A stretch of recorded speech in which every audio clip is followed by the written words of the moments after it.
ওয়ালাইকুম ভিউয়ার্স 3 স্টিয়ারের সিঁড়ির যে সুবিধা এবং অসুবিধা এইটা নিয়ে আজকে কথা বলবো। অনেকেই 3 স্টিয়ারের সিঁড়ি কম মানে পিকচার আমি এর আগে ফেসবুকে পোস্ট করেছিলাম। অনেকে অনেক রকম মন্তব্য করেছেন যে জায়গা বেশি লাগে।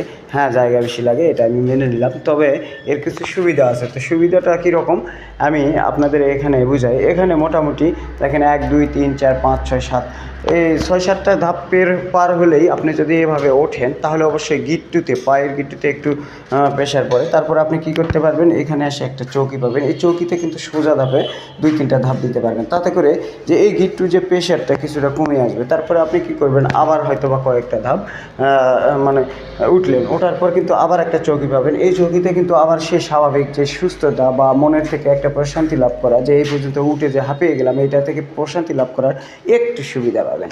তারপরে আবার কি হলো, তারপরে আবার কয়েকটা ধাপ দিয়ে আমি একবারে ইউনিটের ভিতরে চলে যেতে পারবো। তো ভিউয়ার্স, এইটার সুবিধা হচ্ছে এইটাই যে এই সিঁড়িটাতে উঠতে গেলে একটু মানে শরীরের শারীরিক কষ্টটা একটু কম হয়, কিন্তু বিষয় হলো যে জায়গা অনেক বেশি লাগে। তারপরে জায়গা বেশি লাগলে এখানে নিচেও মোটামুটি অনেক বড়সড় জায়গা পাওয়া যায়, সেখানে কয়েকটা গাড়ি পার্কিং করা যায়। তো সব কিছুর সুবিধা থাকলে অসুবিধা থাকবে, অসুবিধা থাকলে কিছু সুবিধাও থাকবে। তো ভিউয়ার্স, বিল্ডিং সংক্রান্ত শিক্ষামূলক ভিডিও পেতে অবশ্যই আমার আইডিটা ফলো দিয়ে রাখবেন। এবং যারা ফেসবুক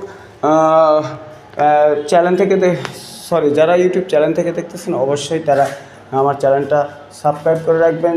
অবশ্যই নেক্সট আরও নতুন নতুন ভিডিও নিয়ে কাজ করতেছি, সেই ভিডিওগুলো আপনারা যাতে পেয়ে যেতে পারেন এই জন্য নোটিফিকেশন বেলে চাপ দিয়ে রাখবেন, যাতে নেক্সট আপডেটগুলো আপনারা পেয়ে যেতে পারেন। ধন্যবাদ সবাইকে, ভালো থাকবেন, সুস্থ থাকবেন, সুন্দর থাকবেন।